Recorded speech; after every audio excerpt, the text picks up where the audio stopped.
Сложно ли выучить китайский язык? Поговорим сегодня в программе «Интервью». Здравствуйте, я представляю гостя в студии Юнчуань Хэ, ведущий специалист по международным отношениям Уфимского государственного института искусств имени Загира Исмагилова. Господин Хэ, здравствуйте. Здравствуйте. Мы сегодня с вами обсуждаем один из, наверное, самых актуальных вопросов, потому что наряду с английским сейчас все большее количество желающих изучить именно китайский язык. Но, насколько я понимаю, китайский язык непростой. Наверное, в первую очередь обыватели, может быть, несколько останавливают от реализации своих желаний. Это иероглифы. Но при этом мало кто еще задумывается, что при этом в китайском языке есть 4 тона, да, и одни и те же буквы могут означать совершенно разные значения. Например, «ма» — это «мама», а «ма» — это уже лошадь. Поправьте меня, если я не права. Вы правы, но видите, любой языка есть своя культура, есть своя сложность. Но если объяснить народу, да, там же, например, в Китае очень богатая история. Больше 5000 лет назад уже есть иероглифы, уже начинается. Но я что хотел сказать? Сложности нет. Если желающие есть, будем все легко. Вы прекрасно говорите на русском языке. Спасибо, стараюсь. Как вы его изучили и почему вообще решили изучать русский язык? Я родился в Хэлюнцзянской провинции в Китае, вот, Харбине. У нас здесь рядышком граница с Россией, Дальний Восток. Когда детство, у нас не было интернета, не было телефона, а у нас только приемник радио. Когда приемник слушаю, там другой языка, другую музыку, мелодию, уже моя мечта, что как выучить. Особенно, когда у нас Харбина в городе, как история все связана с российской культурой, с русским. Поэтому так решили, хочу учить, и стараюсь, и так получились. Но расскажите вот желающим учить китайский язык, с чего лучше начать? Знаете, я здесь в Уфе уже больше года работаю, здесь нахожусь. Я вижу, требуемся лучше, больше и больше. Ребята ко мне приходят, я спрашиваю, вы настоящий китайец? Да. Вы с Китая точно? Да, точно. Как к вам ехать? Что нового? На интернете сегодняшняя уже другая информация. Молодежь идет. Хочу сказать, готов преподавать здесь китайский язык настоящим.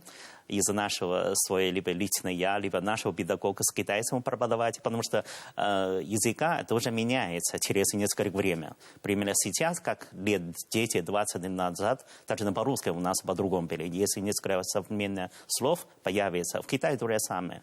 Поэтому, если кто-то желающий, хоть какой уровень, если нулевые, любой возраст, можно школьник, можно студент, можно бизнесмен, вы кого-то желаете, проходите, мы готовы из настоящего Китая вам покажем.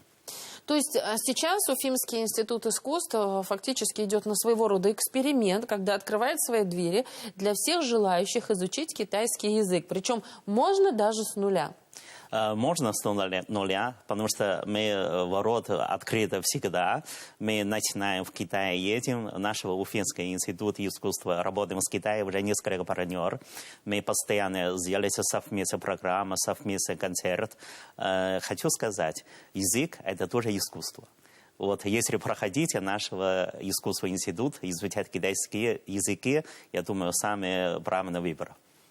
Господин Хэ, расскажите, вы говорите, что вы не первый год в Уфе, больше года уже, что очень тесные отношения между Россией и Китаем, и что именно вы понимаете. В каких областях сейчас идет сотрудничество? Какие есть совместные проекты? Поподробнее. Я с 1993 года начал в России, у меня первый шагов. Под моими глазами лично я, моей жизни, смотрит отношения между двух странами. Короче, в Китае сейчас везде все поют «Катюша» под московского ветера, все понимания. Вот. И, понимаете, туристами в Китае и бизнесменами, студентами, но я вижу, мы уже сложно не отделить два страны.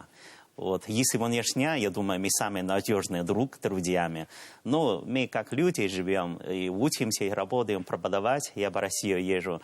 Я вижу, наши две страны нужно понимание, нужно знание, но это, конечно, через языка. И я сам стараюсь учить, чтобы больше понимания, о чем думаете, на чем по-русски. Не только что слов текстами, книгу, бумажками, но я думаю, надо больше разговорными. и создать совместные программы. Например, детей, если хотите изучать, мы можем вместе создать какой лагерь вместе. Поживем, поучимся, танцуем, поем, тогда больше понимания друг друга. А расскажите, с чего лучше начинать изучать язык? Вот у вас уже опыт есть, вы и русский изучили, да? Многие говорят о том, что русский язык сложный. А нам кажется, что китайский непростой. А вот с чего лучше начинать язык изучать? Конечно, через официально там же курс, там есть учебник, иероглифы, вы говорите буквами, да, с этого начать. Но, кстати, хотел сказать, русский тоже нелегко. Когда мы начали букву «Р», долго мы выучили, просто не до такого. Но бумагу читать, запоминать, это одно. Второе, у нас сейчас есть телевизор, есть интернет, можно побольше фильмов смотреть, шоу, программы, песню послушайте, чтобы понимание дотянности другого языка и понимание, когда вы учите второй язык, у нас, как говорят, второй язык – это второй жизни. Вот, чтобы у вас понимание побольше, для чего нам нужно изучать. Например, в Китае есть своя культура. Едим на палочке. Вот, вы много вопросов даете, а как суп будем с палочкой? Я говорю, там фарфоровая ложка дают, не переживайте. А этот момент, правильно, как жить, изучать, учить, выучить языки второе вообще легко.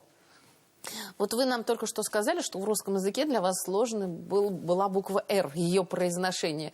А что далось легче всего? Когда, понимаете, мои студенты и лично я, которые буква, вообще нету, да, такого себя, свою национальность языком. Когда, не знаю, у меня лично я послушал музыку, песню, послушали радио, как вас новости передали, а потом автоматически выше «Р», я не знаю откуда. Ну, так получились. А читаете на русском языке книги? Читаю, но не все понятия. Но я стараюсь учусь. И сейчас учусь тоже. Может быть, есть любимый писатель? Конечно, Пушкина, это понятно. У меня самая первая книга про Второй войны «Зоя и Шура». Про героя советской Зоя. Ага. Вот, я тогда 14 лет, и начали у меня судьба с русского языка. С этого начинали все должны. А с чего, думаете, вот стоит начать, может быть, знакомиться с китайской литературой, либо с китайскими, может быть, с китайской музыкой, вот тем, кто начинает с нуля? Вот у меня тоже первая мысль была, я тоже хочу изучать китайский язык. С чего начать? Кроме того, чтобы пойти на курс, вы говорите, еще параллельно нужно что-то слушать. Примерно все слушают, все понятно, все прекрасно, вы понимаете, знаете, да, вот. Начать зависит от человека, какой возраст, какой должности, как живете, что интересуете. К примеру, вы тогда, если вы побольше смотрите, как Китай, такое, ваши коллеги, как работает, там же, к примеру, если девушку, да, там уже интересует, как красота, как города. А мальчика будем, к примеру, как машину собираете, как называется, по своему интересу. Я думаю, если интересуете, тогда начать с своего, что вы любите.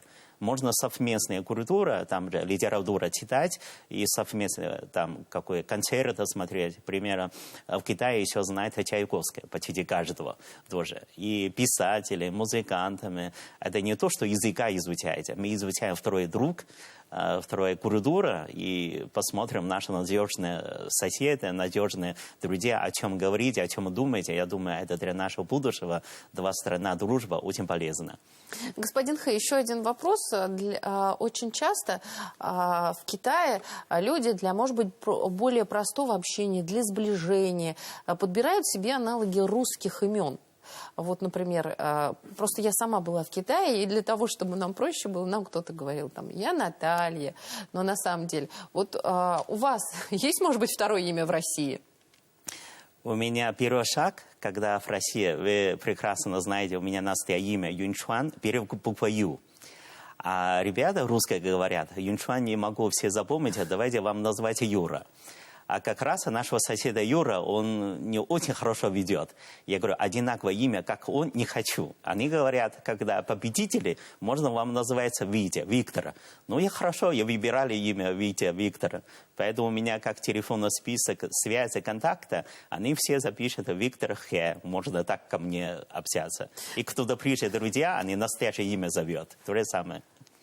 Расскажите, в Уфе еще, кроме того, что вы ведете научную работу, что вы сейчас являетесь ведущим сотрудником международных отношений Уфимского института искусств. А какие еще, может быть, научные работы ведете именно конкретно? У нас мы занимаемся искусством из музыкального, художники, характеристические, поэтому мы можно создать совместные мероприятия. Примером, в этом году у нас победа 80 лет. Мы готовы создать совместные программы для День Побед. В Китае День Победы попозже, на 3 сентября. Но, конечно, это время была помощь, еще была Красная Армия Советского Союза. Я думаю, у нас есть общая история, совместные предприятия, которые вы говорите вместе, что начать, что сделать у нас очень много. И посмотрите, нашего два страна сотрудничества и с политиками такое тестоватое, а мы народу выбираете свои пути, например, кто, может быть, интересует бизнес с Китая, кто интересует туризмом, научным, ну, здесь можно все, не окончательно можно обсуждать, можно до с утра. Господин Хэ, спасибо огромное, что вы пришли сегодня к нам в студию. Как предложение, можно еще начать изучать и башкирский язык, раз уж вы находитесь у нас здесь в Башкортостане. В свою очередь, мы тоже вам в этом готовы помочь. Спасибо огромное, что пришли, поделились своими идеями. Нам очень приятно было с вами пообщаться на таком прекрасном русском языке. Вы замечательно говорите. Спасибо. Ждем, кто хочет изучать китайский, где Уфимский искусственный институт. Это ваше право на выбор. Спасибо. Спасибо. Это была программа «Интервью». Спасибо, что были с нами.